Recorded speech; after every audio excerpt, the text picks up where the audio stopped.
pagi yang sangat cerah ini setelah kita menyelesaikan kegiatan MPLS di tahun pelajaran 2026-2027, maka kita akan mulai pembelajaran perdana di mata pelajaran Sains IPA.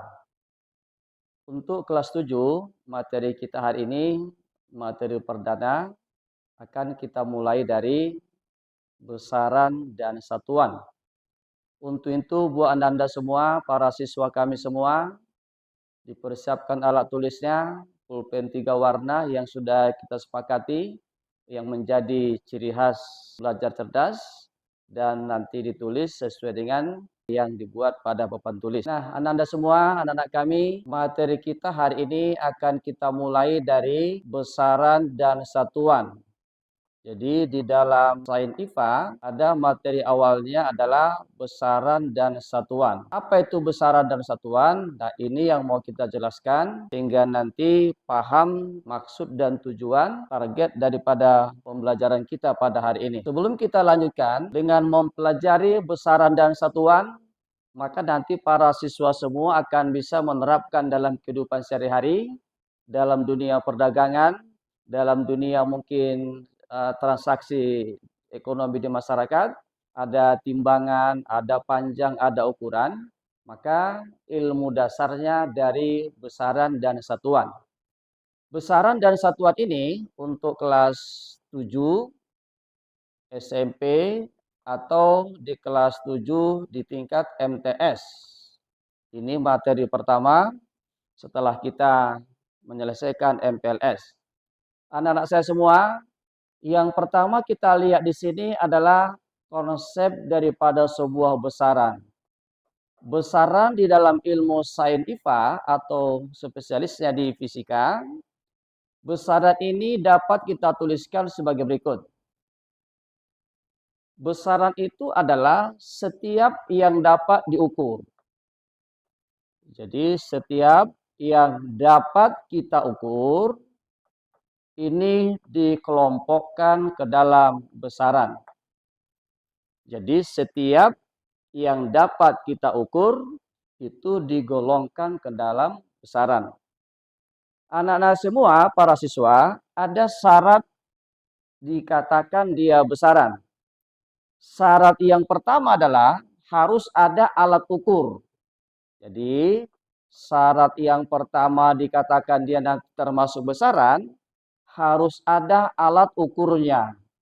Jadi untuk mengukur nanti harus ada alat yang bisa kita gunakan. Yang kedua, dia harus ada nilai. Jadi setiap yang kita ukur itu harus bisa dituangkan, dituliskan dalam bentuk nilai atau angka. Yang ketiga, dia harus mempunyai satuan. Jadi harus ada satuannya. Jadi besaran itu setiap yang dapat diukur. Syaratnya dia harus punya alat ukur. Yang kedua, dia harus punya nilai. Yang ketiga, dia harus ada satuannya. Nah, kita misalkan yang termasuk dia besaran, kita misalkan di sini ya, dari sekian banyak besaran, mungkin yang pertama kita buat di sini adalah panjang. Misalnya panjang. Panjang apa? Kita misalkan ini ada sisir. Jadi sisir ini dia mulai memiliki panjang, bisa kita ukur. Alat ukurnya bisa mistar atau roll. Jadi kita ukur dia sedemikian rupa, maka dapatlah angka sekitar 25. Berarti panjang mistar yang kita ukur tadi atau panjang daripada sisir tadi ini sama dengan 25 cm.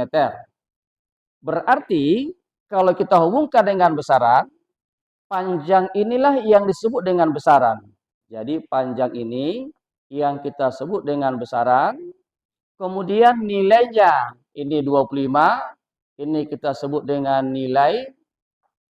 Yang berikut sentimeter ini sama dengan satuan. Berarti panjang mistar atau panjang sisir sama dengan 25 cm, dia sudah memenuhi yang kita sebut dengan besaran. Yang kedua, bisa kita buat yang kedua adalah misalnya massa daripada sebuah benda. Jadi massa daripada sebuah benda, alat ukurnya ada. Jadi kalau misalnya ini adalah benda yang mau ditimbang, dia harus ada alat ukur timbangan. Ini kebetulan kita bawa yang timbangan digital. Maka cara menggunakannya, ini kita letakkan di permukaan yang datar, lalu kita timbang benda yang tersebut tadi, maka dapat angkanya. Jadi misalnya 2 kg. Jadi massa sebuah benda sama dengan 2 kg. Nah, kita lihat lagi.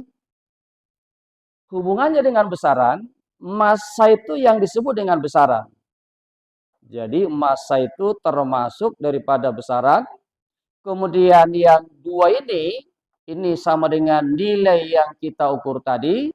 Kemudian kilogram, ini merupakan satuan. Jadi setiap yang di belakang angka itu satuan. Setiap yang di belakang angka adalah satuan. Yang di depan angka adalah besaran. Itu cara menghafalnya.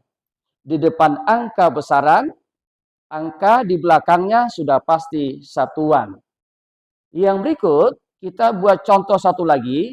Dan ini yang sering ditanyakan di dalam soal, yaitu waktu. Jadi misalnya di sini, waktu dalam sebuah permainan. Jadi waktu dalam sebuah permainan, ini kita misalkan 45 menit. Jadi waktu sebuah permainan 45 menit. Nah, kalau kita lihat pertandingan sepak bola yang saat ini sudah masuki babak final, maka waktu bisa diukur pakai handphone karena sudah canggih.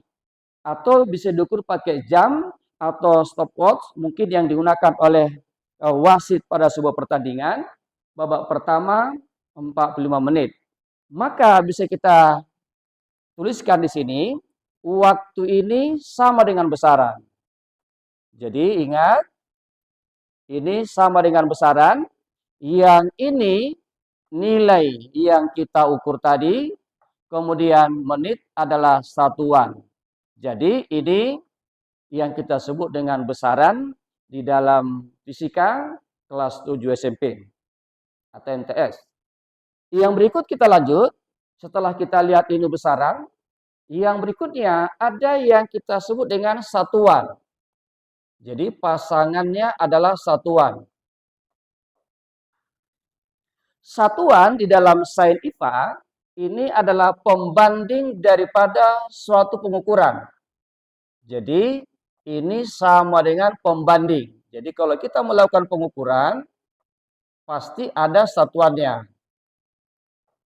Jadi, satuan itu sama dengan pembanding dalam sebuah pengukuran. Jadi, kalau kita lihat contoh di awal tadi, untuk panjang alat ukurnya adalah kita pakai tadi roll atau mistar. Untuk yang massa benda, tadi kita pakai timbangannya adalah timbangan digital, timbangan duduk. Kemudian, lamanya sebuah permainan, tadi kita ukur pakai handphone aplikasinya atau pakai jam atau yang sejenisnya.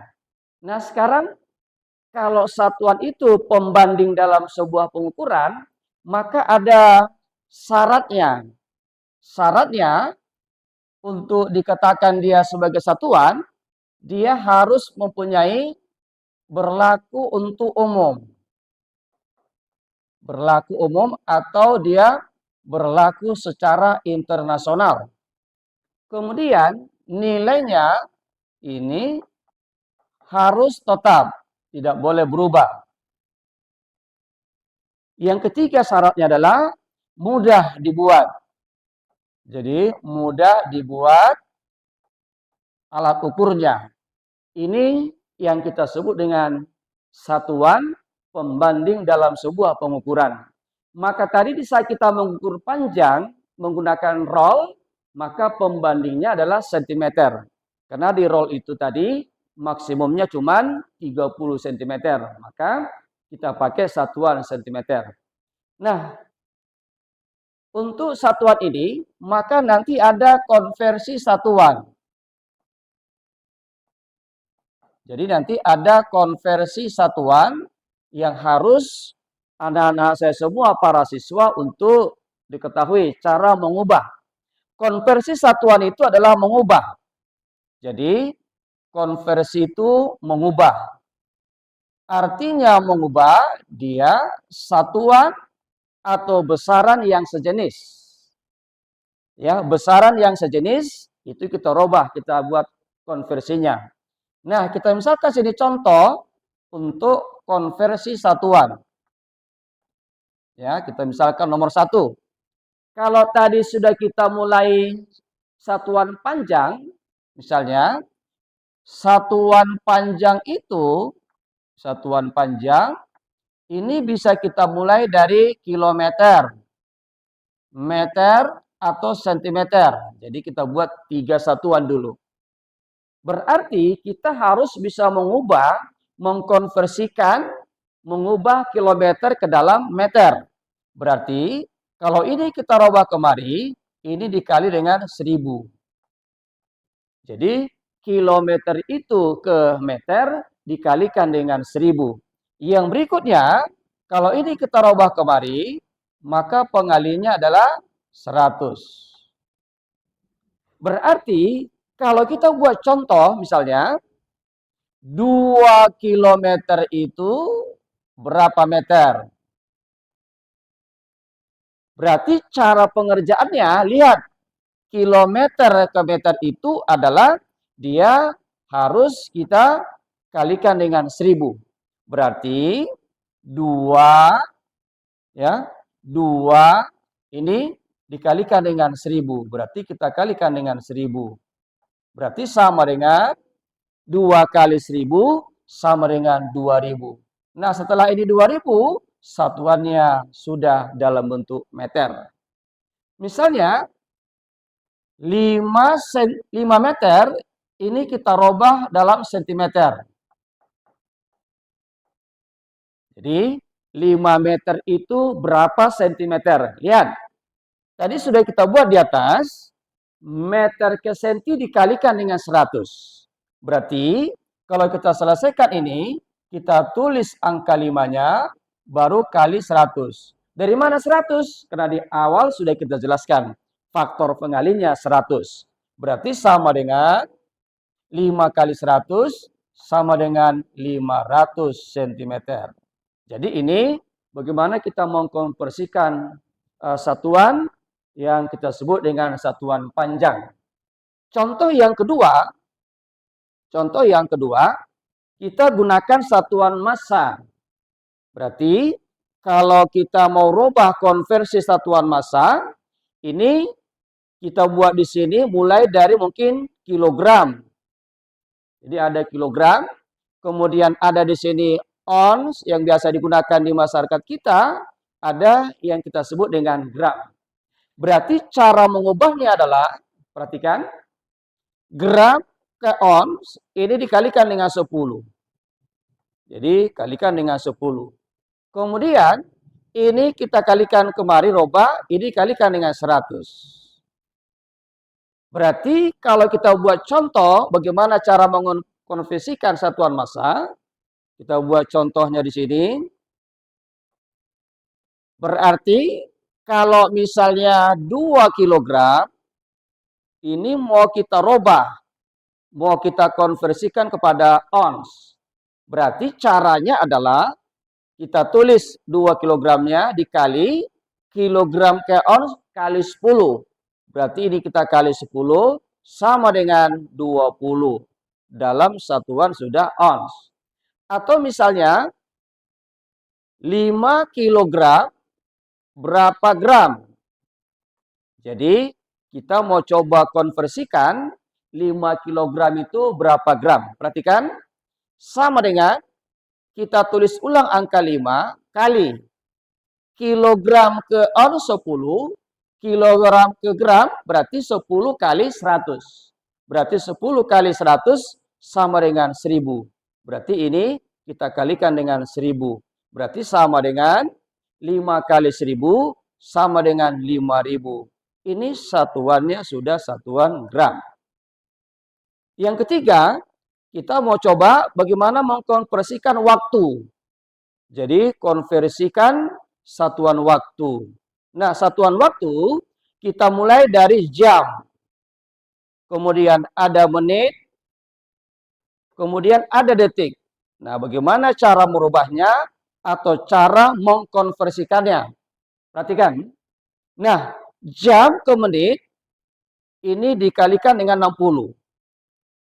Jadi 1 jam sama dengan 60 menit. Kemudian menit kita rubah ke detik juga dikalikan dengan 60. Jadi 1 menit itu sama dengan 60 detik. 1 jam sama dengan 60 menit. Berarti kalau mau kita buat contoh bagaimana cara nanti konversinya. Kita buat contoh di sini. Misalnya 2 jam itu sama dengan berapa menit? Ini contohnya.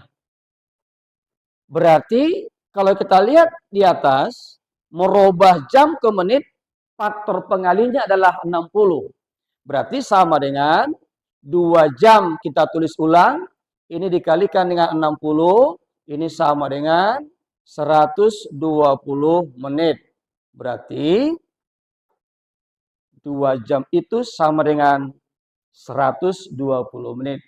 Nah, ini pengantar awal materi kita yang berhubungan dengan besaran dan satuan di dalam sains fisika atau sains IPA. Bagi siswa, anak-anak saya semua yang mungkin ada bertanya, silakan ditanya atau ada yang menanyakan sesuatu, dipersilakan dan sambil mencatat.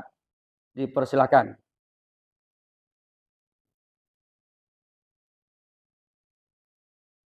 Oke, demikian materi kita hari ini.